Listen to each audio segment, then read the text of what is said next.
তো আমরা কি করছি, তো এই একটা এক্সপ্লানেশন দেবো যে আমরা ধরেছি একটা রিয়াকশান এ টু বি, যেখানে এটা রিয়াক্ট্যান্ট বিটা প্রোডাক্ট।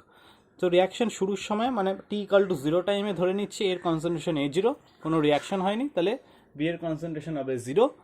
আর t=t1 টাইমে এর কনসেন্ট্রেশন A1, বি এর B1, t=t2 টাইমে এর কনসেন্ট্রেশন A2, বি এর কনসেন্ট্রেশন B2। তো আমরা বাই ডেফিনেশন আমরা কি পড়েছি যে the decrease in concentration of any of the reactants or increase in concentration of any of the product per unit time is known as the rate of the reaction। তাহলে আমি এখান থেকে definition অনুযায়ী এরকম লিখতে পারি যে rate of reaction equal to, তাহলে কি rate of reaction is basically কি, the decrease in concentration of reactant per unit time. তো এখানে কনসেন্ট্রেশন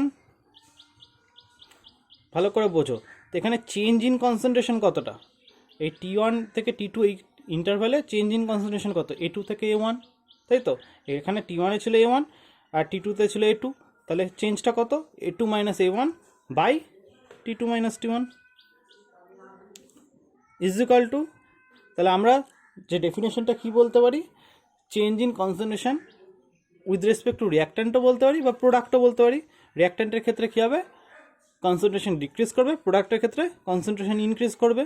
তাহলে এটা কী হবে, B2 minus B1 final minus initial by T2 by T1। এটা তো ডেফিনেশন বলছে যে decrease in concentration of reactant or increase in concentration of product per unit time. তো এবার রিয়াক্ট্যান্টের আগে একটা মাইনাস দেবো, এই মাইনাসটা কেন দিলাম আমি এক্সপ্লেন করছি। তার আগে এটা একটু দেখে নাও যে A2 মাইনাস A1টাকে আমরা ডেল্টা এ লিখতে পারি, কনসেন্ট্রেশনকে সবসময় থার্ড ব্র্যাকেট দেবে, আর এটাকে ডেল্টি লিখতে পারি, বা এটাকে আমরা delta B by delta B equal to, এটা লিখতে পারি আর রিয়াকশন রেট। ক্লিয়ার এই রিয়াকশনটার জন্য? তো এইবার কোশ্চেন আসছে যে আমরা কেন মাইনাস সাইন ইউজ করছি। দেখো একটা যখন রিয়াকশান হচ্ছে কি বললাম, রিয়াক্ট্যান্ট প্রথমে 0 মানে একটা A0 ধরে নিচ্ছি, প্রোডাক্টের কনসেন্ট্রেশন 0, প্রোডাক্ট হয়নি। যত রিয়াকশান হবে কী হবে, রিয়াক্ট্যান্টের কনসেন্ট্রেশন কমবে, প্রোডাক্টের বাড়বে। তাহলে A2 আর A1 এর মধ্যে বড়কে, এখানে কিন্তু A1টা বড়। তা আমাদের চেঞ্জটা কোনটা, চেঞ্জ কোনটা হচ্ছে A2 মাইনাস A1, এটাকে আমরা চেঞ্জ ধরেছি। তাহলে A2 মাইনাস A1 যদি করি এই টার্মটা কিন্তু নেগেটিভ হবে। আর রিয়াকশান রেট কিন্তু কখনো নেগেটিভ হয় না, রিয়াকশান রেট অলওয়েজ পজিটিভ। সে ডিক্রিজ করুক কি ইনক্রিজ করুক, রিয়াকশান রেট কিন্তু অলওয়েজ পজিটিভ। তো এইখানে যে A2 মাইনাস A1 এই টার্মটা কিন্তু নেগেটিভ, এই নেগেটিভটাকে নিউট্রালাইজ করার জন্য কিন্তু এখানে একটা নেগেটিভ সাইন নিতে হয়েছে। এই কোশ্চেনটা আসতে পারে, the significance of negative sign in rate of reaction. Clear? তাহলে আমরা কেন নেগেটিভ সাইন নিয়েছি বুঝতে পারলাম। ধরো তোমাকে আরেকটা এক্সাম্পল দিই, তো এইভাবে ধরো একটা তোমাকে রিয়াকশন দিয়েছে A প্লাস বি থেকে C প্লাস ডি, তো দিয়েছে ধরো এটা এই রিয়াকশনটা রিয়াকশন রেট লিখতে হবে, খুব ইজি। এই আগের মতো করেই রিয়াকশন রেট কী লিখবো, আরটাকে কী লিখবো, তাহলে উইথ রেসপেক্ট টু, মনে রাখবে তাহলে উইথ রেসপেক্ট টু রিয়াক্ট্যান্টে সবসময় আগে নেগেটিভ হবে, আর উইথ রেসপেক্ট টু প্রোডাক্ট সবসময় পজিটিভ হবে। ক্লিয়ার? তাহলে এখানে রিয়াক্ট্যান্টকে তোমার এ, তাহলে এরকম লিখতে পারো delta A by delta T is equal to minus delta B by delta T, আর প্রোডাক্টের রেসপেক্টে লিখলে plus delta C by delta T is equal to plus delta D by delta T. Clear? এবার ধরো একটা এবি দিয়ে দেখলে একটা রিয়াকশান দিয়ে দেখে নাও, কোনো ব্যাপারই না, একই রকম হবে। ধরলাম NO2 gas plus CO gas, arrow দিয়ে NO gas plus CO2 gas. ধরো এই রিয়াকশানটা রিয়াকশান রেট লিখতে দিয়েছে, রিয়াকশান রেট তো জেনারেলি লিখতে দেয় না, এখান থেকে ম্যাথ করতে হয়। তো আগে রিয়াকশান রেট না লিখতে পারলে আর ম্যাথ হবে কী করে।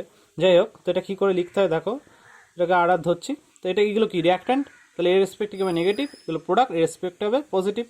তো আমি কী করবো, মাইনাস ডেল্টা, ওখানে এ ছিল এখানে NO2 আছে, NO2 হবে by del T is equal to minus delta CO by del T is equal to plus delta NO by del T plus delta CO2 by del T. Clear? তো এইভাবে কোনো রিয়াকশন রেট লিখতে হয়। তো এইবার দেখো এতক্ষণ যে এক্সাম্পলগুলো দিয়েছিলাম প্রত্যেকটা ক্ষেত্রে কিন্তু স্টয়চিওমেট্রিক কোএফিসিয়েন্ট বা সহগ যেগুলোকে বলি সেগুলো কিন্তু 1।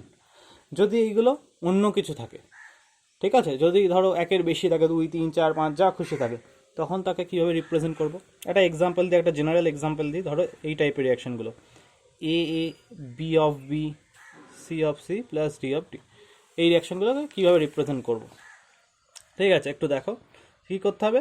এখানে রিয়াকশান রেট হবে, মনে রাখবে আগে যা করছিলাম সেটাই করব, delta A by del T করছিলাম তো, minus delta A by del T, বা আগে কী করছিলাম এটা minus delta B by del T plus কী করছিলাম delta C by del T is equal to plus delta D by del T, এটা করেছিলাম। তো যখনই কোনো কোএফিসিয়েন্ট থাকবে মনে রাখবে সেটা সেই টার্মের সাথে 1/, হয়ে যাবে। ঠিক আছে, যেমন এর ক্ষেত্রে হবে 1/a। ঠিক আছে, তাহলে বেসিক্যালি এটা কী হবে, এই রিয়াকশানগুলোর ক্ষেত্রে রিয়াকশান রেট কী হবে, minus 1/a del A del T. এর ক্ষেত্রে কী হবে, minus 1/b del B del T. এটার ক্ষেত্রে কী হবে, জাস্ট 1/c হবে। সহগগুলো জাস্ট 1/, করে লিখতে হবে। ঠিক আছে, তাহলে এই রিয়াকশানটার ক্ষেত্রে রিয়াকশান রেট কী হবে, minus 1/a del A del T, minus 1/b del B del T, plus 1/c del C del T, plus 1/d del T del T. Clear? একটা রিয়াকশান ধরে দেখাই, এক্সাম্পল একটা ধরো a plus 3b equal to 2c। তো এই রিয়াকশানটার reaction rate কী হবে, খুব সহজ। কী হবে দেখো, এর আগে কোনো সহগ নেই, তাহলে কী হবে, minus delta A by del T is equal to, এটা কি রিয়াক্টেন্ট আছে তাহলে কি মাইনাস 1/3 হবে, সহগটা নিচে যাবে বলেছিলাম, del B by del T plus 1/2 delta C by del T. Clear? তো এইবার দেখো, এবার বইয়ে প্রচুর এক্সাম্পল পাবে, নিজেরা লিখে লিখে প্র্যাকটিস করবে। আমি একটা লিখে দেখাচ্ছি তবু। 4NH3 অ্যারো দিয়ে, সরি প্লাস 5O2 অ্যারো দিয়ে 4NO প্লাস 6H2। তো এটা রিয়াকশান রেট লিখতে দিলে কী করব, এগুলো প্রত্যেকটা সহগ আছে, আগের মতো নিয়ম করে লিখে minus 1/4 delta NH3 by del T, और minus 1/5 delta O2 by del T plus 1/4 delta NO by del T plus 1/6 delta H2O by del T. Clear? তো এইবার একটা জিনিস মনে করো, যখন রিয়াকশনটা হচ্ছে তখন কি হচ্ছে, রিয়াক্ট্যান্টের অ্যামাউন্ট ধীরে ধীরে কমে যাচ্ছে আর প্রোডাক্টের অ্যামাউন্ট ধীরে ধীরে বাড়ছে। তাহলে রিয়াক্ট্যান্ট কী হচ্ছে, with respect to time disappear করছে। ঠিক আছে, আর product with respect to time reappear বা উৎপন্ন হচ্ছে বলতে পারি। ঠিক আছে, with respect to time product form করছে, বা রেট অফ ফর্মেশন বা রেট অফ ডিসঅ্যাপিয়ারেন্স, এই দুটো টার্ম আছে, এই দুটোকে বোঝানোর চেষ্টা করছি আর কি। ধরো তোমাকে একটা এক্সাম্পল দিয়েছে, ভালো করে বুঝবে এটা। যেমন এই এক্সাম্পলটা আমরা একটু লিখলাম, এ প্লাস বিবি থেকে সিসি প্লাস ডিডি। তোমায় ম্যাথ দেবে, ধরো the find the rate of the reaction with respect to, বা যাই হোক আমি যেটা বলতে দিতেই পারে, with respect to A B C D, যা খুশি দিতে পারে। তো আমি এখানে একটা টার্ম বলতে চাইছি যে রেট অফ ডিসঅ্যাপিয়ারেন্স বা রেট অফ ফর্মেশন। এইগুলো কি, রেট অফ ডিসঅ্যাপিয়ারেন্স কার ক্ষেত্রে হবে, রিয়াক্ট্যান্টের ক্ষেত্রে, কারণ reaction with respect to time reactant disappear করে। তাহলে রেট অফ ডিসঅ্যাপিয়ারেন্স হবে কিন্তু রিয়াক্ট্যান্টের রেসপেক্টে, বা বাংলায় বললে অন্তর্হিত হওয়ার পরিমাণ। রিয়াক্ট্যান্টের অন্তর্হিত, বিক্রিয়কের অন্তর্হিত হওয়ার পরিমাণ মানেই কিন্তু বিক্রিয়ককে বোঝাচ্ছে আর কি। আর রেট অফ ফর্মেশন বলতে প্রোডাক্টের ক্ষেত্রে বোঝায়। ঠিক আছে, তো আমরা ধরো এই রিয়াকশানটার ক্ষেত্রে এইখানে মনে রাখবে, যদি এরকম লিখি rate of disappearance of A, তো what is rate of disappearance of A, এইটা কিন্তু মনে রাখবে always delta A by del t হবে, মাইনাস রিয়াক্ট্যান্ট যেহেতু তাই মাইনাস হবে, delta A by del t হবে। সহগ যাই থাকুক না কেন, 1 থাকুক, 2 থাকুক, 3 থাকুক, এ থাকুক, ওয়াই থাকুক, যাই থাকুক, সহগ কিন্তু রেট অফ ডিসঅ্যাপিয়ারেন্স বা রেট অফ ফর্মেশনে কিন্তু আসবে না। এটা কিন্তু মাথায় রাখবে যে আমরা দেখো এই এক্সাম্পলটা আগে যখন করলাম, এই এক্সাম্পলে কী ছিল, এখানে কিন্তু আমরা রিয়াকশান রেট করেছিলাম, রিয়াকশান রেটে কিন্তু সহগ আসবে, কিন্তু যখনই আমরা রেট অফ ডিসঅ্যাপিয়ারেন্স দেখব তখন, বা রেট অফ ফর্মেশন যখন দেখব, তখন কিন্তু কোনো কোএফিসিয়েন্ট কিন্তু ইনক্লুড হবে না। ধরো আমি দেখতে চাই rate of formation of C, তখন কী হবে, just plus delta C by delta T. Clear? এখানে কিন্তু কোনো কোএফিসিয়েন্ট আসবে না। তো এইবার আরও কিছু টার্ম আছে, যে বলি যে অ্যাভারেজ রেট অফ রিয়াকশান, দুটো টার্ম আছে এখানে, অ্যাভারেজ রেট অফ রিয়াকশান আর instantaneous rate of reaction. Average rate of reaction কি বলছে, the change in concentration of any of the reactant or any of the products of a reaction per unit time over a definite time interval is called average rate of reaction in that time interval. কি বলছি আরেকবার শোনো, বলছে the change in concentration of any of the reactants or any of the products of the reaction per unit time over a definite time interval is called the average rate of reaction of the reaction in that time interval. মানে পাতি কথায় বলতে গেলে বোঝাচ্ছে একটি নির্দিষ্ট সময়ের ব্যবধানে কোনো রাসায়নিক বিক্রিয়ায় বিক্রিয়ক ও বিক্রিয়াজাত পদার্থের গাঢ়ত্বের পরিমাণ এবং ওই সময়ের ব্যবধান বা ওই টাইম ইন্টারভ্যালের যে রেশিও, সেটাকেই বলছে কিন্তু অ্যাভারেজ রেট অফ রিয়াকশান। ধরো আমি একটা এর এক্সপ্লানেশনটা একটু দেবো, ডেফিনেশন তো যে কোনো বই পেয়ে যাবে, এক্সপ্লানেশনটা বোঝো ওই আগের মতোই। ধরো আর থেকে পি হচ্ছে আরটা এখানে রিয়াক্ট্যান্ট, পিটা প্রোডাক্ট। ইনিশিয়ালি ধরো টি ইকুয়াল টু 0-তে এটা ধরে নিচ্ছি আমি R0, প্রোডাক্ট হয়নি, 0 ধরছি। টি ইকুয়াল টু T1-এ এটা হবে R1 আর এটা P1। টি ইকুয়াল টু T2-তে এটা R2, এটা P2।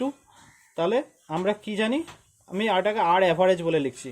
আর অ্যাভারেজ মানে রিয়াকশান রেটটা কী বলছে, যে একটা পার্টিকুলার টাইম ইন্টারভ্যালে increase in concentration of product or decrease in concentration of reactant, আর ওই টাইম ইন্টারভ্যালে যে রেশিও সেটাকেই বলছে কিন্তু অ্যাভারেজ রিয়াকশান রেট। তাহলে এখানে আমার decrease in concentration of reactant বলতে কী বোঝাচ্ছে, মাইনাস চেঞ্জটা কি R2 মাইনাস R1। এবার যেহেতু এটা নেগেটিভ, এই ভ্যালুটা যেহেতু নেগেটিভ তাই আগে নেগেটিভ সাইন আসছে, আগে বললাম। এইটা বাই এই টাইম ইন্টারভালটা কত, T2 মাইনাস T1, এই রেশিওটাকে বলছে কিন্তু অ্যাভারেজ রেট অফ রিয়াকশান। বা এইটাকে তোমরা বলতে পারো P2 minus P1 by T2 minus T1। তাহলে এটাকে লিখতে পারি minus delta R by del T plus delta P by del T। Clear? এর সাথে আরেকটা টার্ম আসছে যে ইনস্ট্যান্টেনিয়াস, ঠিক আছে, ইনস্ট্যান্টেনিয়াস রিয়াকশান রেট বা বাংলা বলে তাৎক্ষণিক বিক্রিয়া হার। তো ইনস্ট্যান্টেনিয়াস রিয়াকশান রেট কী বলছে, আমরা একটা যে রিয়াকশানের যারা ডেফিনেশনটাকে বলি, যে ডেফিনেশনটা বলছে rate of change of concentration of reactant or a product at a particular instant of time during the course of reaction is called the rate of the instantaneous rate of the reaction। মানে বলতে যাচ্ছে একটা নির্দিষ্ট মুহূর্তে কোনো রাসায়নিক বিক্রিয়ায় বিক্রিয়কের গাঢ়ত্ব হ্রাসের পরিমাণ বা বিক্রিয়াজাত পদার্থের গাঢ়ত্ব বৃদ্ধির পরিমাণকে বলছে তাৎক্ষণিক বিক্রিয়া হার। মানে একটা নির্দিষ্ট মুহূর্তে, ধরো একটা রিয়াকশান, ধরো বলছি যে একটা রিয়াকশান 5 সেকেন্ডে কতটা হয়েছে বা 6 সেকেন্ডে কতটা হয়েছে বা 8 সেকেন্ডে কতটা হয়েছে, এরকম।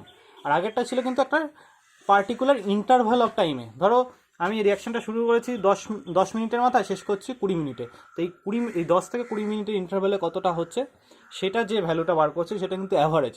আর যদি আমাকে জানতে চাইলো যে একটা পার্টিকুলার ইনস্ট্যান্ট অফ টাইম মানে একটা পার্টিকুলার সেকেন্ডে কত হয়েছে, মানে একটা মুহূর্ত যেটাকে বোঝে, যে ধরো আমি জানতে চাইলাম যে 15 সেকেন্ডে কতটা হয়েছে, সেটাকে বলছে কিন্তু ইনস্ট্যান্টেনিয়াস রেট অফ রিয়াকশান।